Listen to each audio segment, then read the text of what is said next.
first grade. Free kick in at the goalkeeper. Long shot attempted. Oh!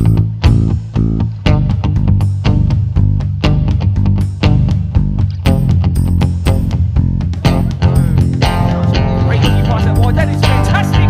That is sensational. And then the winner.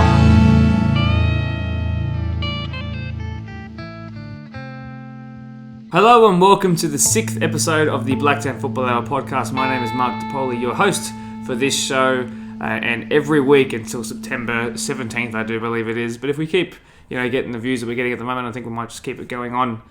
This is the podcast where we talk about all things football, not just Blacktown Spartans and Blacktown Association, but even broader. Hence why I'm the only guest for our first segment of today's episode. But we'll get into more of that broader international football stuff later on. I want to go through our results and all the like first, from our AYL to our Spartans, and unfortunately no match of the round this week due to the weather. We were set to play at St Pat's home ground, but unfortunately, like I said, washed out. So fingers crossed for this weekend back here at Blacktown Football Park for the match of the round specifically. And looking at the way the weather is right now, as in literally right now, it seems like we might not have games, which is a shame. But anything on synthetic, I think, will go ahead, which is really great. So let's keep our fingers crossed. Not that I can actually do it without manually helping myself. Just built like that. Let's get straight into our results. Thank you very much for joining us, by the way. I'm glad you could be here. I'll start with our AYL. They played away to Northwest Sydney FA. Our 13s, they lost by a pretty poor margin, to be perfectly honest. Our 14s, a 5-3 win, fantastic. They're just steaming along. Our 15s then lost 5-0, a poor game, but it is what it is. And our 16s have really bounced back nicely in the last week and got themselves a 3-1 win. So really huge congratulations, particularly to our 14s and 16s, because Northwest are always a difficult team to come up against, and it's really good to see them do so well. But 13s and 15s with some work to do for sure. Our Spartans boys played against SD Raiders. Our Spartan seniors played against SD Raiders. It's the first time the two sides, well, the two sets of sides have aligned. That was a weird repetition of words there. Have aligned so far this season, and there it's also the first time the seniors have played at home. So I'll go through the results. The 13s, a 1-4 loss, a 4-1 loss. The 14s, a 3-1 loss. The 15s, a 3-0 loss. The 16s, then out of nowhere, a 6-0 win. So they really started quite poor at the start of the season, and they're doing really well now. So really big congrats to all those guys there. I know they'll be really enjoying their football at the moment. So, I actually owe you a text to all you coaches and players. You've been doing really well. So you deserve the recognition, and I'll certainly be reposting your results as much as I can up on the Instagram page for sure. Our 18s then suffered a 6-2 loss, which was unfortunate. And our 20s then went down 3-1 at home as well. But in the first grade, after going down 2-0, I do believe, then came back. And then a last-minute equaliser to make it 2-2. Then hit the post twice and added on time, which is, as you saw, the meme on the story, which I made on Snapchat, believe it or not. That was frustrating. But good to know that they are very much capable of getting results this year, and I think they'll just get better and better. It'd be great to have them here at home more. Of course, the girls start this weekend. A huge test up first from our 13s all the way up to first grade. They're up against Sydney Uni, but like I said, it's at home. So be here, come and give the girls some support on that Sunday. What better to do after your Saturday night of watching football than come and watch some football on Sunday? I'll be doing it, that's for sure. Unfortunately, despite what you'll see towards the very end of the third segment and the entire podcast, there is no LJ Hooker Blacktown goal of the week this week. That is not because of the quality of goals that were or weren't scored, but it's mainly because we didn't get an entry. Now, usually I'd be really upset by this, but it's only, you have to remember that there was not a lot of games that went on. So, in fact, there were no games at all. So, unless you want to send me a training goal and I can do a late entry, I can put something up. Otherwise, none this week. But I will remind, even though I did say that there would be a segment at the end I'm recording this last, so you'll see at the end, I say it's time for the goal of the week. There's just going to be this awkward pause of me just holding my hand like this, trying to introduce the goal of the week, and nothing will be there, and you can have a little chuckle to yourself. If you get to that point in the video, in the podcast, thanks very much. Appreciate the retention time. But yeah, hopefully the next goal of the week that we have coming up on Tuesday next week will be twice as good as the first goal, and maybe the training goal from the second one. Who knows? Have to make up for it for sure. So for the first segment of today, like I said, something a little bit different. I'm not quite interviewing myself, but I'm basically going to go off the cuff. I'm not going to cut the video. I'm just going to put that piece of paper to the side. Watch this. That was pretty dramatic. I've got the league table of 4 different leagues that I would like to talk about that are particularly close. And like I said, we don't need to talk about necessarily just Blacktown related football here. What was once called the NPL related football here. We can broaden that. And I'd love to have guests on that are willing to talk about that. Like our very first episode was about Darren Glover, the referee, or the now referee, and his travels around the world. And it wasn't just football related; it was also cricket, AFL, all that sorts of things. It was many things. So look, we're going to take football international for this week, and for the first segment, I'm going to give you me rambling on about the Premier League, what I think will happen there. It's a predictions video almost. The Premier League, A-League Men's, the Italian League or Serie A. And also La Liga, which actually is Spanish for the league. So when you say the La Liga, it technically is like the, which doesn't make a lot of sense. So the more you know, you never know. Where should we start? Like I said, off the cuff. I reckon we'll start with the one that I mentioned last, La Liga. So, prediction. Here comes my football knowledge. I've watched a lot of Real Madrid this year. I've always liked Real Madrid since the time that I happened to have a Real Madrid app on my iPhone 4.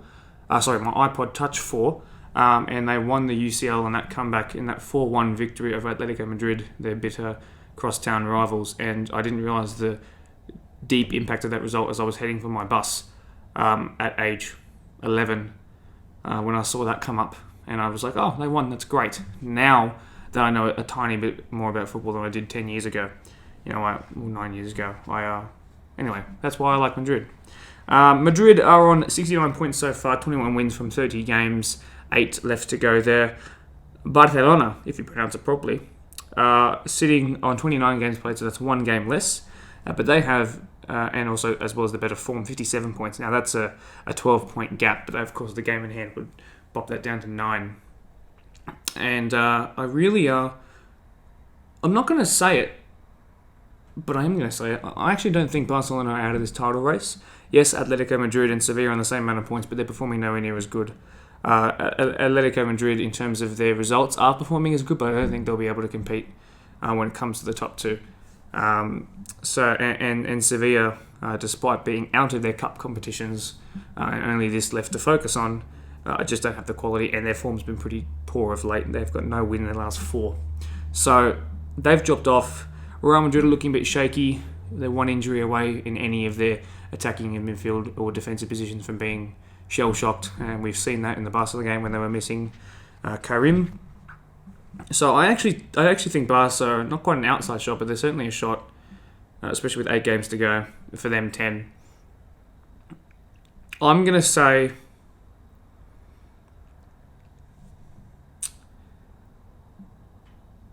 I'm going to say Real Madrid win this. I'm going to say Real Madrid win La Liga. But it'll be close, and Barca will close that gap. But I think they will falter once or twice. They still have their their Europa League left to go. I think Real Madrid will take it, but it will be closer than what it was, let's say, 10 weeks ago before the Xavi effect really came into play. Let's flip this page, and we'll see what there is there. And it's A-League Men's. So this table is actually slightly different now. Both Perth Glory and Melbourne Victory are playing as we speak. It's 0-0 at the moment. In fact, let's see if that's changed in the last 10 seconds. Melbourne Victory just scored, like literally just then. So that'll put Melbourne Victory up. They put Victory up into 3rd. Western United and Melbourne City are well away from it. Melbourne City also won 4-0 against Sydney FC tonight. So they're now way ahead. So they'll go on to win the league. They'll probably win the whole thing. Western United will make it to the grand final, but I think they'll lose. They'll just get outscored, even though their defensive record is really, really good. The reason I think that is because the second place team has got to the grand final of every A-League men's season since its inception in 2004. Therefore, I don't see why that wouldn't continue. And also, the best defence in the league just always tends to work out in any form of competition to be the most successful. But I just think City are too good. I think in terms of top 6, which is the one that we all care about, MacArthur will stay there. Melbourne Victory, as they got the lead now against Perth, will stay there as well. It's really between Sydney and 5th currently.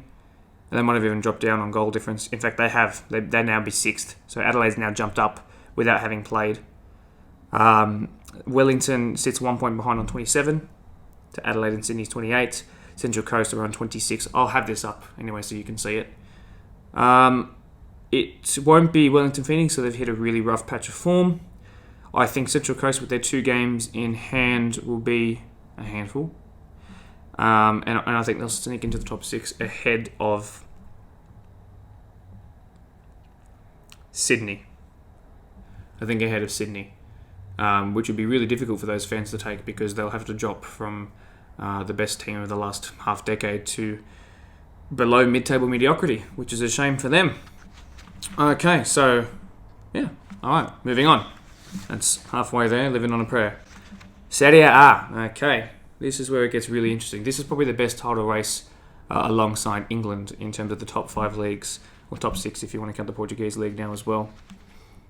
Milan are first with 67, Napoli just behind 66, Inter on 63, and Juventus on 59. They've also played an extra game. Actually, Inter's played 1 game less, so if they win their game in hand, they'll go tied on second with 66. All of those teams are in really good form. There's only 2 losses from the 5, 10, 15, 20 games played between those 4 teams combined. I think Milan are the best shot, but their run-in is a little bit difficult. I think they do play 1 or 2 of these sides. I have to check, but I do think they play 1 or 2 of these sides in the run-up to their final games. So I think Milan should win it because they've been the best side even with their injury-stricken squad. But I wouldn't count out Napoli and Inter, of course, with the game in hand. So basically, I've actually concluded nothing there. My prediction is Milan. Inter will come in second. Juventus could go 4th. They might even drop to 5th. But 5th place is a couple of points behind for sure. I believe they're on 52. So Milan will win. That's my prediction. I think they'll do it. They just got to stop slipping up against the smaller teams. No disrespect to those smaller teams, but that's just how I see it. I wouldn't count out Inter Milan though. I really wouldn't. They're playing some really nice football. I really like what they're doing there. Okay, and finally, the one that everyone really wants to hear. Who's going to finish in the top 8 of the Premier League? So Wolves are sitting in 8th. This is really important because below them is where it drops off. So this is really what it's between. Anyone here could sort of move in and out of those Conference, Europa and Champions League spots. And of course, first place.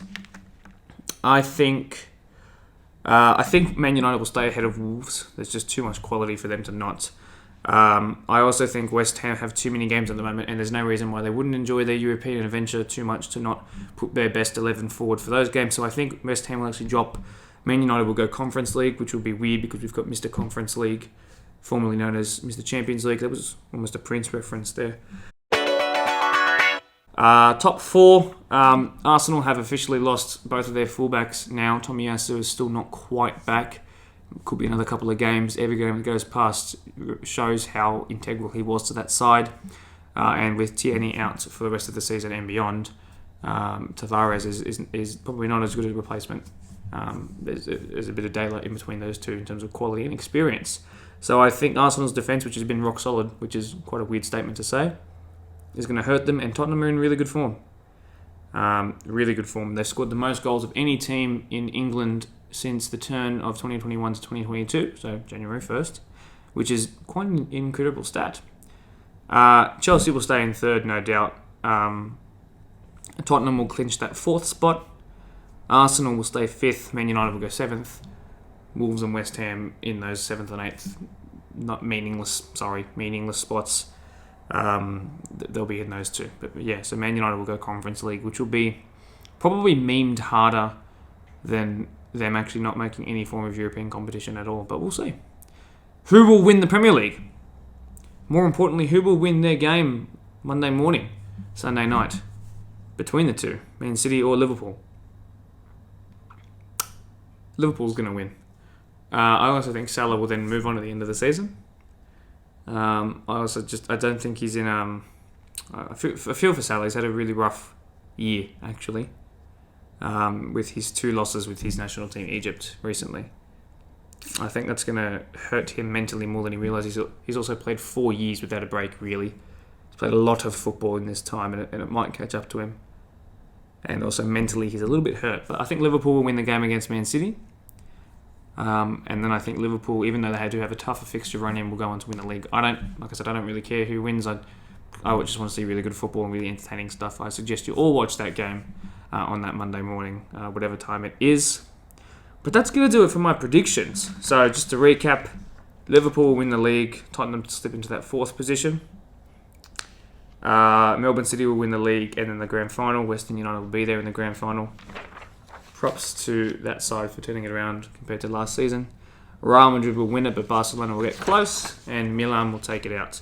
So basically, I have all the current teams coming first, except for Man City to win the league, which is strange considering the dominance Man City have had in the last couple of years, and the non-dominance that Real Madrid and Milan have had. For example, Melbourne City is a little bit different though.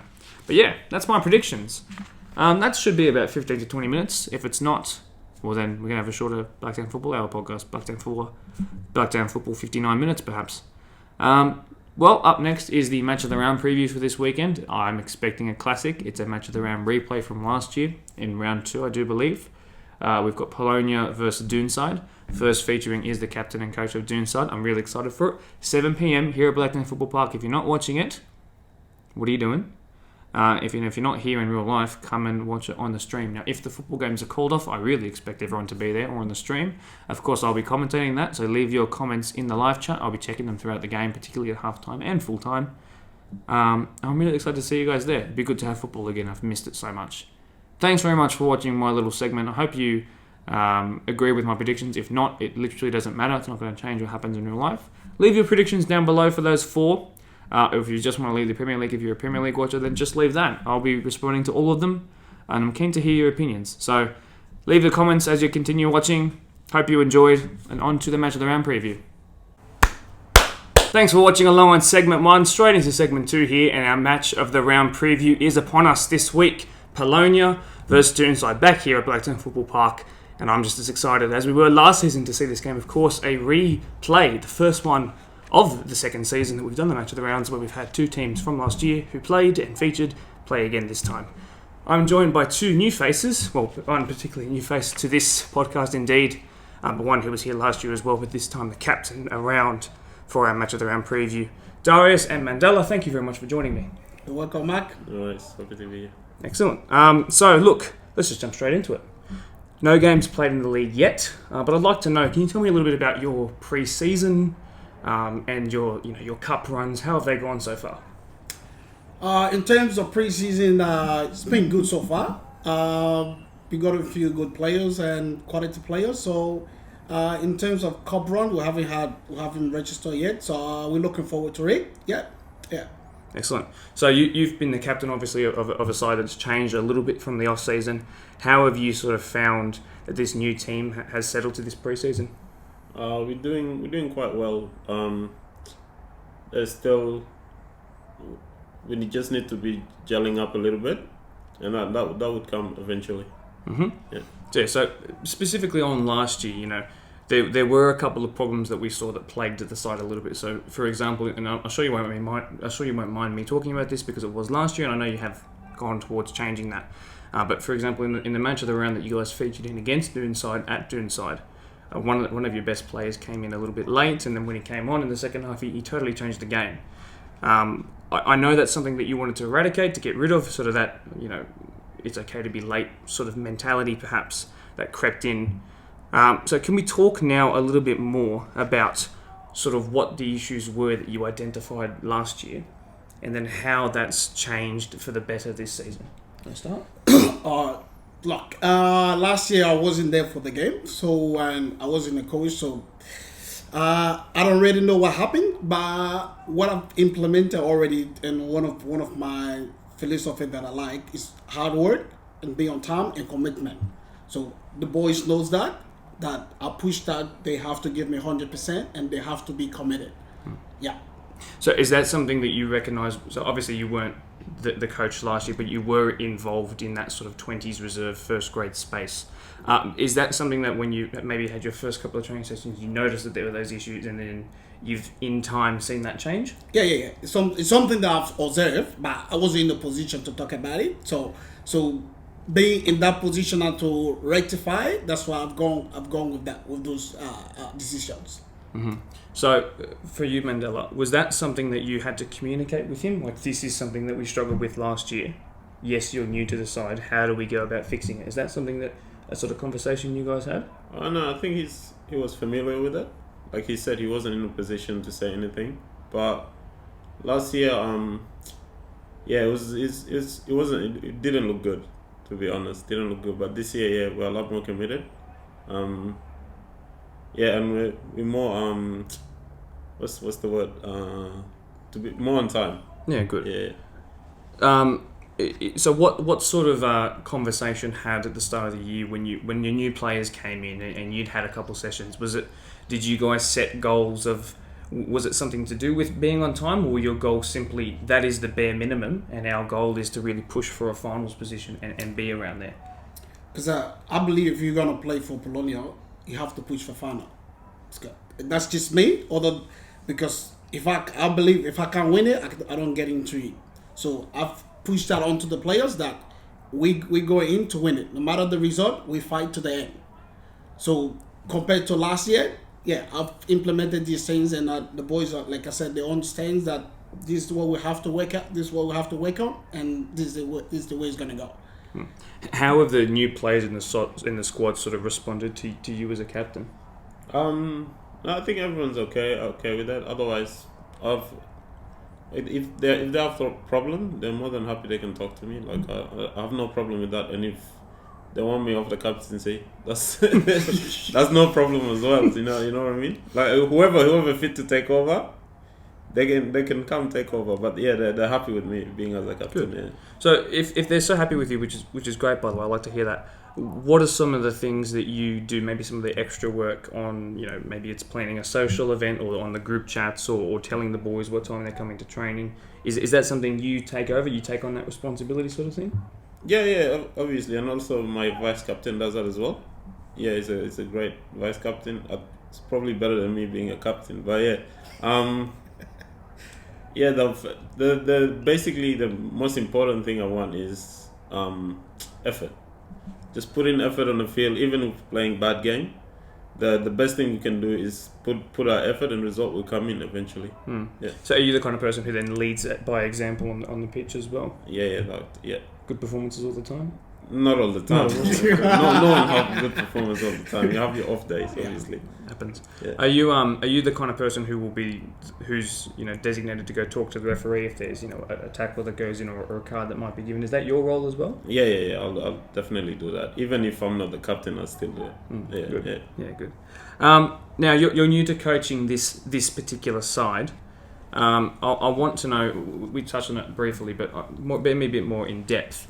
What's that sort of philosophy that you've sold to the boys? I know you said hard work and obviously timeliness, but is it a certain type of football that you're trying to achieve? Is it a long-term goal? Like, let's say in 3 years, this is where we're going to be.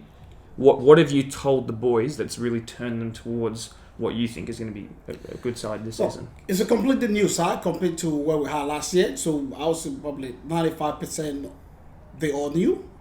So look, and I've told them, look, if you want to play, you have to play for the club. That's one.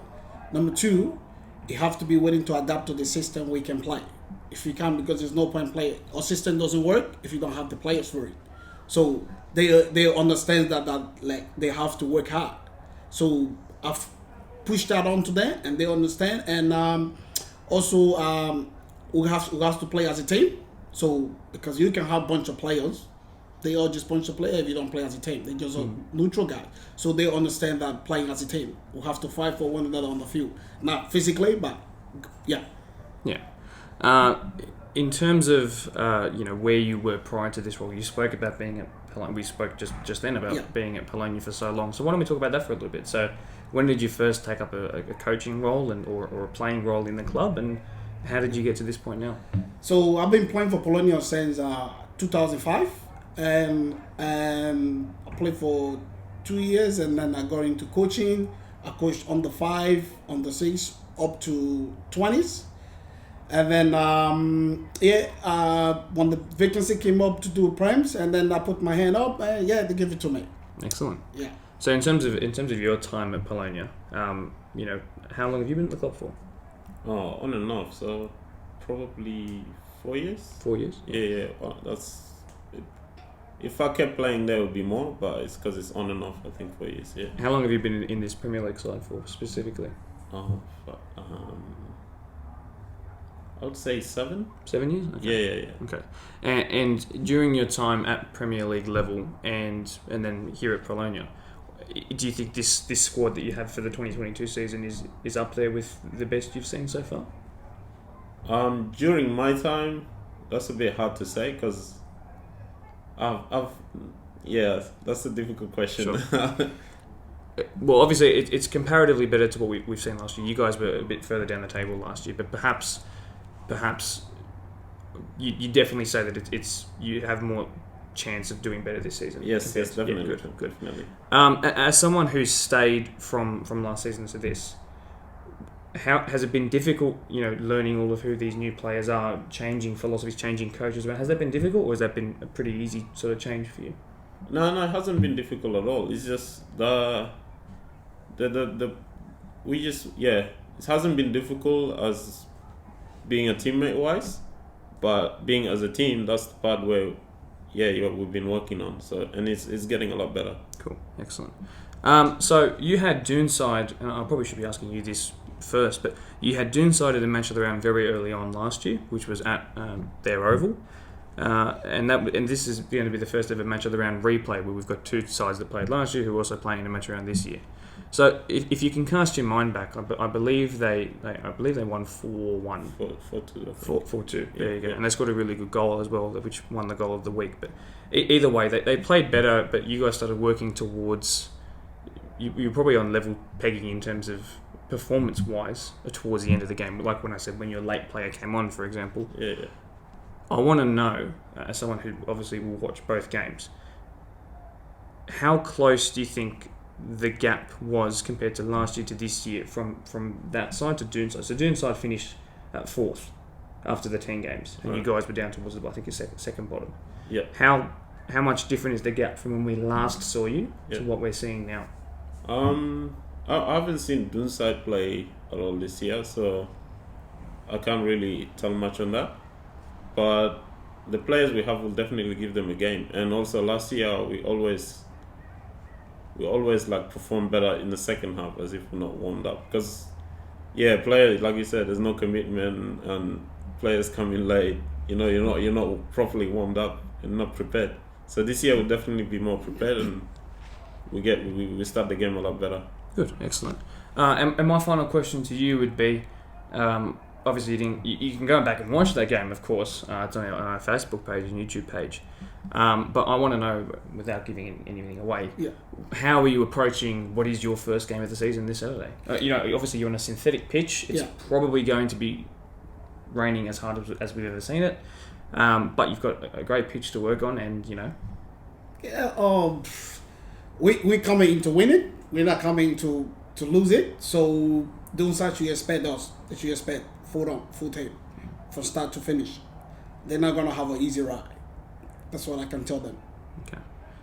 And perhaps maybe my last question would be, how much training have you guys had considering the rain? How much interruption has there been? I think I can't complain about that. I think everyone's been in the same position in terms of the rain. But we've been doing our best. We've been training. So we've been doing some fitness here and there, a few stuff here and there. When we came, so we haven't been sitting at home, just doing nothing. Yeah.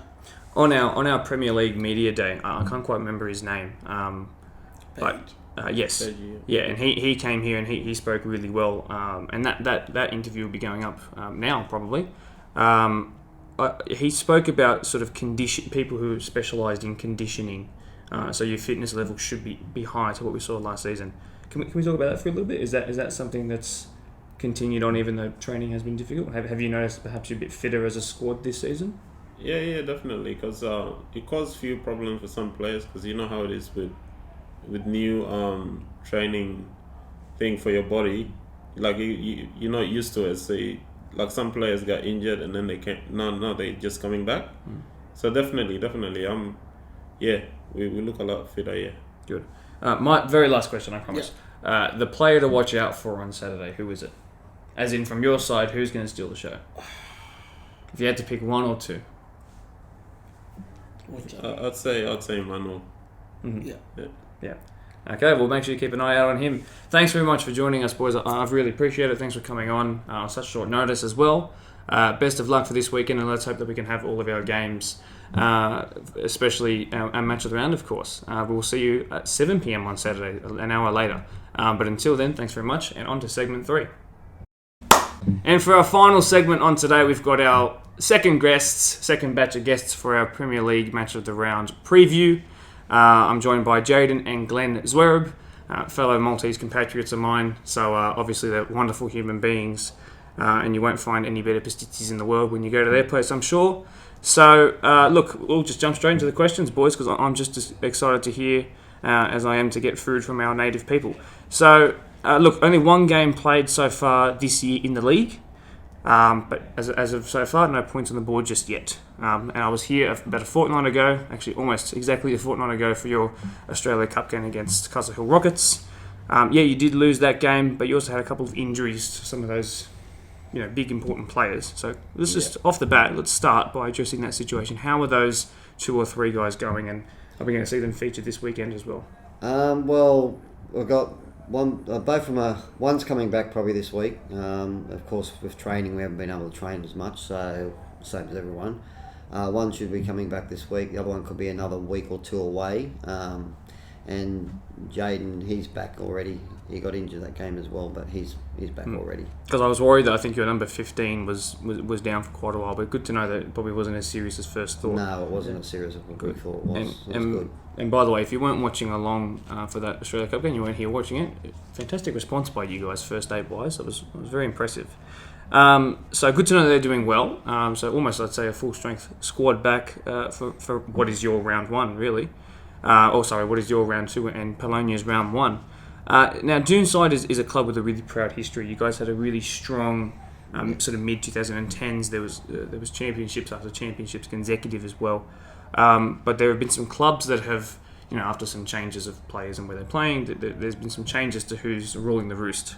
And I want to know, as we look at the Premier League Media Day interview, which is going up on Friday, which is just 24 hours after this, I want to know how those new signings have fared so far in your preseason games and in training, so in the limited amount of training we've got so far. So if you can remember when you and I spoke out there, how have those guys that we talked about that day, how have they sort of gelled with the squad? How are they looking? Yeah, not too bad. They got through a lot of the pre-season. We were missing a few last week, so they still haven't played in the league yet, obviously, but we get a few back this weekend. Still 1 or 2 not there yet, but they've come in really well. They've gelled with the boys. It's a great environment there, and I'm sure they've found that as well.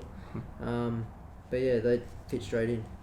So when you approach a player to sign for your Premier League club, what did that look like for you? Were you selling them, I tell them I look good in maroon and white. Good. There you go. Easy as. But is there like, we have a 2 to 5 year plan? This is our short-term goals. This is our long-term goals. Is that something you mentioned to them, or is it just, or is it more just? Look, we had to go back and rebuild this squad from the scratch again. Like we went through a bad period, and we went back to the second division. We took that option to rebuild again, and within 3 years we're back. We're in Division 1 again, and we're going well. We're still building again, but I've got a lot of young boys coming to the squad this year. A few 21-year-olds, and they're very good players. So that's really good. We've got a young squad, and we're still going forward, and the future looks good. So it's not quite a squad in transition. I think it's less of a transition. Perhaps you could use that word for maybe that 2 to 3 years ago. Yeah. But perhaps now you're sort of coming to, yes, we've changed, and now we're sort of trying to adapt, and we're growing our young players into top stars. So can you talk to me? I don't think we've really had a club that, we've had the really solid clubs who are ready to title charge, and then we've had clubs on here that are in transition, but not one that are kind of in between that.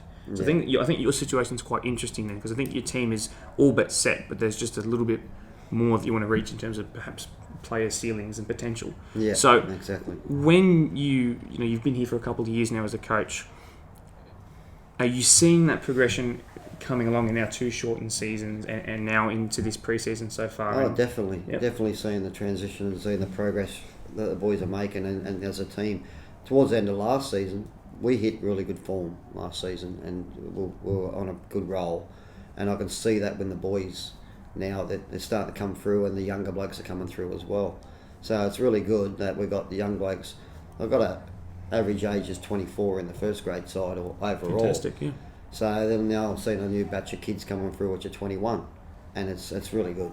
It's really good for the future. How integral do you think having that reserve side just below you, obviously with probably similar ages to those guys then, are those guys all fighting for a first grade spot every week? Definitely, Is that something definitely. We've got a communicate with lot them? more players this year that are pushing for first grade squad. And I said it, I think, against when we played Quakers Hill in the Memorial game. I looked at this bench and I said to my reserve grade coach, look what we got on the bench at the moment, and there was a lot of talent sitting on the bench. So yeah, it's looking good. That's right. So how long have you been captain for? Just to jog my memory. Just the 2 years now. 2 years. Yeah. So you've seen this squad, probably at the back end of that transition period, Yeah. and now we're here, and that's the progression period. So what's it like, being around a similar sort of group of boys, but seeing these new players come in? How have you sort of approached those new guys and gone, how are you going? This is the squad. This is what we do after games as a social group. This is what we do on training nights. What's that been like for you? Can you talk to me about your role? It's not been too bad, to be honest. We sort of had the luxury of a group of guys come in that all knew each other. Some of us had already played with each other at NPL level, stuff like that. So we had that sort of relationship established already. And all we had to do from there was just the new guys, just blood them into that. And then, yeah, it's been really easy from there. No one's really not fit into the group, so it's been good.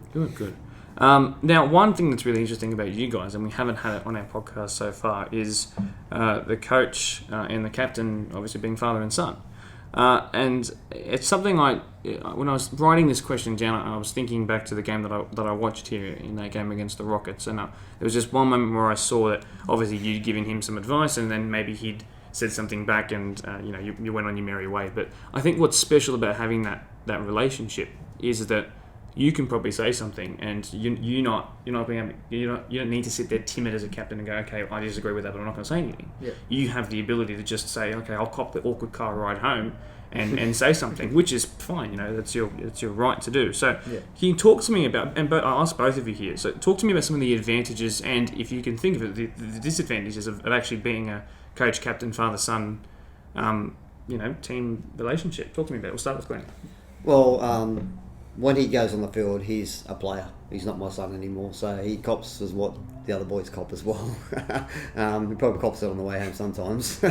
But yeah, he can see things on the field that I can't sometimes, and he'll come over and tell me. And he's played at a decent level now, so he knows the game. And there's a lot of boys in the side that know the game as well. And I'm willing to listen to boys what they've got to say, but he's at the back and he's got Jamo behind him and keeping. They can see what's going on. If Jamo relays something to Jaden, he'll come over and tell me, sort of thing. So yeah, it's a good thing having him as captain. He loves the club and he'll do anything for the club. So the boys, I don't pick the captain. The boys do it. So they picked him as a captain. So they obviously respect him, and so it's a good thing. Agree with that? Yeah, good. So I imagine, like you said, maybe there's a talking to on the car ride home, perhaps. There is. Yeah, sometimes sure. we do have our disagreements. Yeah, but that's all part of it, isn't it? And if you can turn off that relationship for 90 minutes plus your half time, then I think it'll be just as effective as anything else. So that's really good to know. I'd like to also know, your role as a captain. Obviously, elected leader is not something I've heard someone say. Some other clubs might have done it, but they haven't maybe said it to me. So elected leader. So how does that? Talk to me about that process. Is that something you just write down and you put it into a hat, and then eventually you read out whoever gets the most votes, like Survivor, but it's the opposite? I think also is because I'd been there. I was there with the old boys that obviously won all those championships, and then I was there the year after when we had a really hard time. But I think it's just what the club means to me, stuff like that. And like the boys have obviously played with me before at a higher level, and I brought them to the club, so I think they see it as like, we're going to come play with this guy.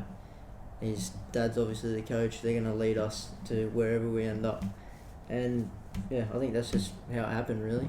It wasn't really a, this is my son, he's the captain, anything like that. It's just mutual between everyone, I think. I'm getting very early to mid-2000s Juventus relegated Calciopoli scandal sort of vibes from that, dropping down to the second division and coming back up. In saying that too, there's a few leaders in the team. There's a few boys that Is that an elected thing, or is that you just recognise senior players and the ones with the best voices on the pitches? Probably just the boys that like to lead the way sort of thing. So there is a few leaders, and they're all adults now, and they're all mates and all that sort of thing. So they all listen to each other. So it's I think it kind of establishes itself as well. Like you have those sort of leaders that just stand out from the crowd, and they're getting everyone going, stuff like that. Yeah.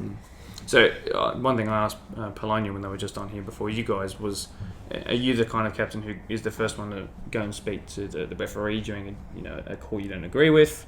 Are you the kind of person who leads by example? Do you fit into both of those brackets or to one of them? Yeah, look, probably a bit of both. The referees will probably tell you that too. They probably copped a spray or two from me in their time, but I'm happy to have a chat with the referee if I disagree with something, but I'm also happy to listen to their side of it as well. Obviously, I have a bias being a player, but yeah, ref's call's a ref's call at the end of the day. For sure. Now, Doonside, I think this is a question I don't have down, but Doonside is something you've said is pretty much in your blood, and I think that's great. Talk to me about how long you've spent at the club, and really, I see your social media posts, and I know you run Doonside Hawks Premier League account, which is fantastic, by the way, doing a wonderful job. I'll plug it now. Talk to me about what the club actually means to you. So my family's involvement at the club goes back a long way, like even past Dad, I think. We had Pop there, even my mum's side of the family. Her father was the president at one point. I've had many family members play there. And then, now it's my time, I guess, and Dad's time to be the coach and see what we can do, hopefully win some silverware. Yeah, well, at 24 you've got a long way to go and still improve and develop. Well, for sure. Now let's talk about the last match of the round between you guys. Now, this is actually the first ever replay we've had of a game that we had last year in the match of the round with the same two sides playing again. Yeah. So, congratulations, that's a weird achievement. Now, in that game, you guys won 4-2. Daniel Alessi scored a goal of the week contender. Actually, he won the goal of the week that week. It was wonderful, little passing interplay there. That Polonia side is different now, though, and I will say I'm not giving anything away because obviously you'll get to go and watch this when this airs at Thursday 6 p.m. But that side looks to have sort of lit a fire, and there's less players arriving to training late and that sort of thing. So I imagine that they will be going into it believing that a gap has closed between when you guys last played. Yeah. However, of course, you guys have had your own off-season to improve. So talk to me about, let's firstly focus on the game, and then we'll talk about a preview for the game this weekend. So that game that you guys won, you put 4 past them, you guys scoring really well. How much do you sort of remember at that game and performance?